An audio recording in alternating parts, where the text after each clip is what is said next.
Ladies and gentlemen, we live in an age of noise. An age where companionship is often mistaken for completion, and solitude is feared more than chaos. But I stand before you today to propose something radical, not in rebellion, but in revelation. When we are alone, without distraction, without the soothing touch of another's validation, we are finally placed in front of the mirror that does not flatter us. It does not lie. It shows us what we are, raw, unadorned, imperfect, and most importantly, real. This is the moment when many flee, reaching for their phones, their habits, their lovers, their patterns, because the silence is not empty. It is filled with every unprocessed emotion we've buried under our need to be needed. But the one who can sit in that silence, who can stay when every fiber of their being screams to run, will come to discover something most people live their entire lives avoiding: the true self. Not the curated version, not the one polished for others, but the actual self, complete with fear, desire, contradiction, shame, longing, joy, and light. To be single is to remove the mirrors of relationship that so often distort the image of who we are. We become performers without realizing it, unconsciously shaping ourselves to match the expectations of those we love, because we are wired to bond, and bonding demands a kind of shaping. But in solitude there is no audience. There is no one to impress. You are no longer your partner's lover, your parent's child, your friend's dependable shoulder. You are only yourself. For many, this is terrifying. For the few who embrace it, it becomes the most liberating experience imaginable. The modern world has built an identity crisis into our bones. We are constantly being told who we should be, how we should love, what milestones we must reach by what age. We are not encouraged to discover who we already are beneath all that noise. Solitude creates the silence in which we can begin to hear our inner voice again. Not the ego, not the critic, not the anxious planner, but the deeper voice, the one that whispers truths we've ignored for years. And only in this space, where no one is shaping our emotional weather, can we begin to sort out which parts of us are authentic, and which are merely performances we've grown used to calling a personality. When single, you are free from the subtle negotiations of daily emotional compromise. In a relationship, even a healthy one, there is always a level of merging. You soften certain edges, and sometimes you harden others, not out of malice but necessity. It's part of loving, but that very softening, repeated over time, can blur the outlines of the self. You may one day look in the mirror and see someone you didn't intend to become. Solitude returns those edges to you. It restores definition to your soul. You begin to remember what you value, not because someone else values it, but because it speaks to something essential inside you. In aloneness, old wounds begin to rise. Not to torment you, but to be seen, held, and finally understood. This is the terrain of deep self-knowledge, not self-improvement, not self-optimization. Those are still ego projects, but actual inner seeing. This kind of knowing doesn't come through journals or mantras or apps. It comes through sitting with yourself when there is no distraction and asking the uncomfortable questions. Why do I chase people who cannot love me? Why do I abandon myself when I'm afraid? What part of me do I keep hidden even from those closest to me? Most people will never ask these questions. They move from partner to partner, hoping love will fix what only solitude can illuminate. To stay single is to give yourself the most honest chance at knowing what you are made of, when no one is there to influence the answer. It is where patterns are finally seen, wounds are traced to their roots, and the scattered fragments of your identity begin to cohere. This is not a time to escape, but a time to excavate. It is the descent into the cave not as punishment but as pilgrimage, because what you bring back from that darkness is not loneliness, it is light. And not a borrowed light from someone else's fire, but a flame that is utterly your own, steady and quiet and undeniable, waiting only for you to finally see it. We are told from an early age that we are searching for our other half, as if we were born fractured, split into two, forever incomplete until we stumble upon the person who will supposedly make us whole. This narrative is not only false, it is profoundly damaging. it teaches us to seek outside of ourselves for what can only be cultivated within. The result is a generation of people who are terrified of being alone, not because solitude is unbearable, but because they've come to believe they are not enough without someone else to validate their worth. In truth, the greatest deception of love is that it will save us from ourselves. The paradox is this: until you have saved yourself, no love in the world can reach you in any real or lasting way. When you enter a relationship from a place of incompletion, you do not love the other person, you need them. And need masquerading as love always distorts. It becomes attachment dressed in poetry, dependency hidden beneath affection. What seems like closeness is often just two people leaning on each other because they have not yet learned how to stand alone. This is not intimacy, it is mutual distraction.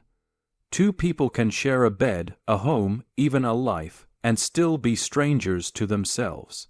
They cling to each other in fear, hoping the union will erase the ache they carry inside. But that ache cannot be erased by another's touch. It can only be faced in solitude, examined without flinching, held without judgment when you choose to remain single, not as a temporary state, but as a conscious commitment to your own wholeness. You begin to meet the parts of yourself that have been disowned, shamed, silenced. You learn how to soothe your own nervous system, how to navigate the waves of your emotions without needing someone to anchor you. You discover the richness of your inner world, the landscape of your soul that can only be explored when the noise of romantic projection is quiet. This is not isolation, it is integration. And integration is the foundation of true strength. A person who knows themselves deeply is no longer easily swayed by the promise of connection. They are not seduced by flattery or pulled into dynamics that mirror their childhood wounds. They do not chase unavailable partners or shrink themselves to maintain harmony. Instead, they bring presence, awareness, and clarity into every interaction. They can love fully without losing themselves, and they can walk away without collapsing. This kind of emotional independence cannot be gifted by another.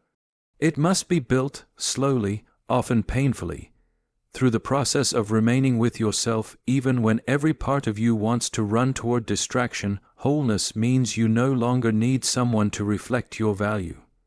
You see it clearly, even when no one is looking. You are not waiting to be chosen because you have already chosen yourself.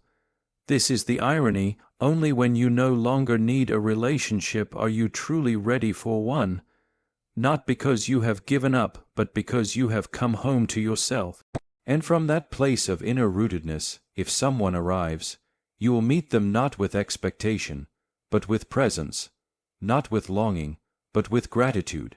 The relationship becomes a bonus, not a rescue mission. Most people are searching for a feeling they once had briefly, maybe in childhood or in a fleeting moment of connection, and they spend their lives trying to replicate it through other people.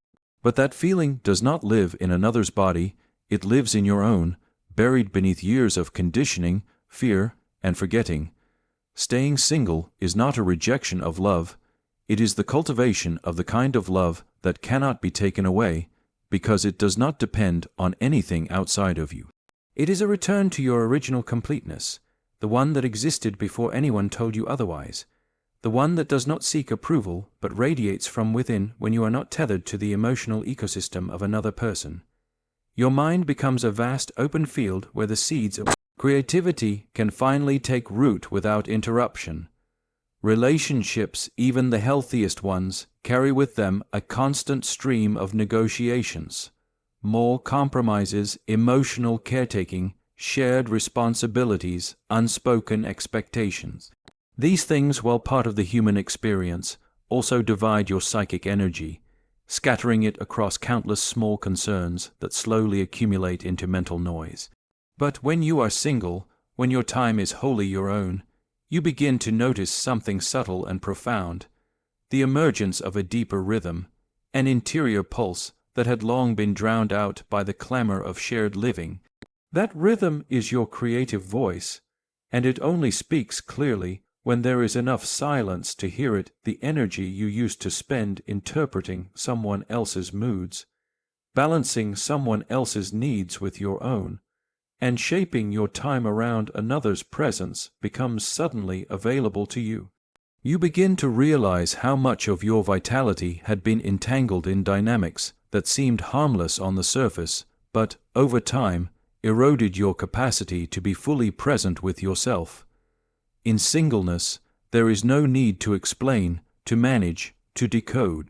You wake up and the day is yours in its entirety, not in some superficial, romanticized way, but in the raw and sobering sense that your life belongs to you and you alone. And in that ownership, space opens. Within that space, something stirs. Ideas you abandoned, dreams you shelved, intuitions you silenced because there was no room for them in the life you were trying to build with another person. This clarity is not just mental, it is spiritual. Your creative instincts are no longer filtered through the lens of someone else's perceptions. You begin to trust your impulses again, to follow the strange and wonderful threads of inspiration without needing to justify them. You may find yourself writing at midnight, painting without purpose, building something seemingly impractical, exploring interests that have nothing to do with productivity and everything to do with self-expression. These acts, often dismissed as hobbies or distractions, are in fact sacred. They are the ways the unconscious speaks, the ways the soul reveals itself. And when you are single, you have the uninterrupted access to those messages that would otherwise be lost in the noise of companionship. There is also a different kind of discipline that emerges when you are alone. Not the harsh, punishing kind born of pressure and deadlines, but the organic, inner, driven rhythm that arises when you are deeply connected to your own flow. You begin to set boundaries not because someone else needs you to, but because your work, your real work, the work of your soul, demands it. You learn to say no to invitations that pull you out of alignment, to distractions that fracture your focus, to obligations that are not rooted in love. And in doing so, you begin to see the shape of your true life, the one that had always been waiting beneath the surface of your adapted self-creativity, does not thrive under the weight of emotional dependency. It needs air, solitude, freedom from the invisible negotiations that happen when your mind is always half aware of someone else's presence. When you are single, your imagination becomes sovereign. You can think wildly, act irrationally, experiment, fail, begin again, without fear of disappointing anyone but yourself. That freedom is not a luxury. It is the essential condition for original thought, for authentic art, for the kind of expression that comes not from trend or influence, but from the deep well of your own being.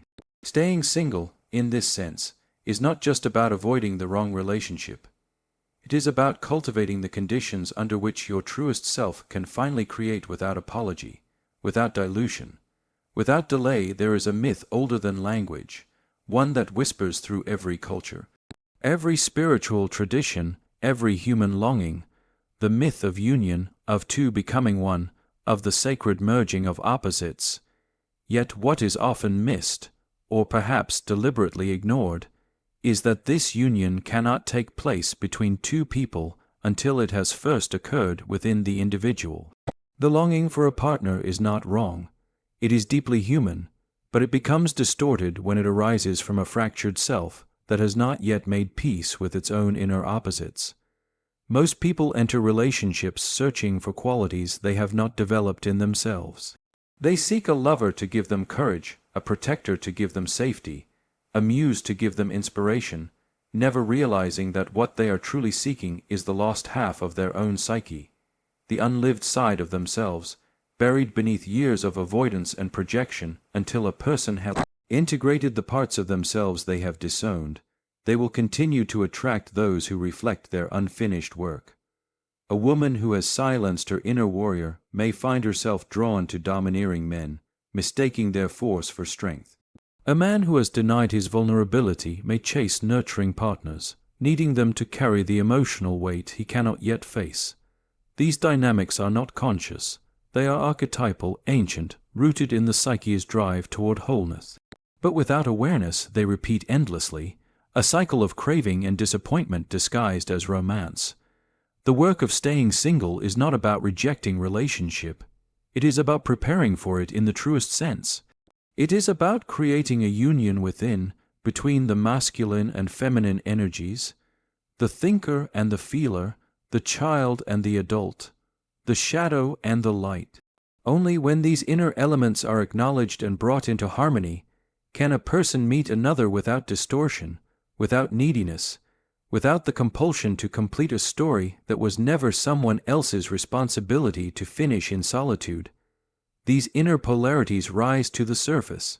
You are no longer distracted by the emotional fluctuations of a partner, no longer swept into the tides of someone else's inner world. Instead, you face your own contradictions. You feel the tension between your desire for freedom and your longing for connection, between your ambition and your need for rest, between your intellect and your intuition.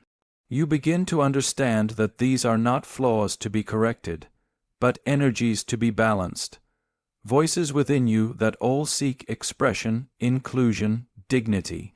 You learn to parent yourself, to hold yourself in moments of fear, to challenge yourself when you collapse into passivity, to comfort yourself when no one else is around. This is the inner marriage, the sacred process of becoming two in one, and it is not glamorous. It is often mundane, painful, slow, but it is real, and it creates a foundation of integrity that no external relationship can replace. Most relationships collapse not because of external conflict, but because the individuals within them are at war with themselves. They demand from each other what they refuse to give themselves: validation, stability, unconditional acceptance. They confuse chemistry with compatibility, attraction with alignment, need with love. But the person who has undergone the inner union no longer seeks completion in another. They do not arrive at a relationship asking to be rescued or repaired. They arrive whole, capable of love that is not rooted in survival, but in choice. They can give without losing, receive without guilt, stay without merging, leave without abandoning themselves, and when they do meet another who has also done this inner work, something rare happens. Not a fusion, not an escape, not a fantasy, but a deep, grounded recognition. Two whole beings who do not need each other to survive, choosing to walk together, not out of lack but out of abundance. This kind of union cannot be forced or fabricated. It is the natural result of two people who have first married themselves. To stay single long enough to complete that inner work is not a delay of love. It is its true beginning. So, why is staying single the best thing you can do? Because it is the fire that burns off false identities. It is the silence in which your true voice is heard. It is the discipline that calls the scattered soul home, and until that home is built, brick by brick, day by day, in solitude, no visitor will ever truly see you. Only in solitude do we become visible to ourselves, and that, dear listener, is the beginning of everything. Do not rush to merge, do not be afraid to remain. In the stillness of being alone, you may discover something more enduring than love. You may discover yourself. Thank you.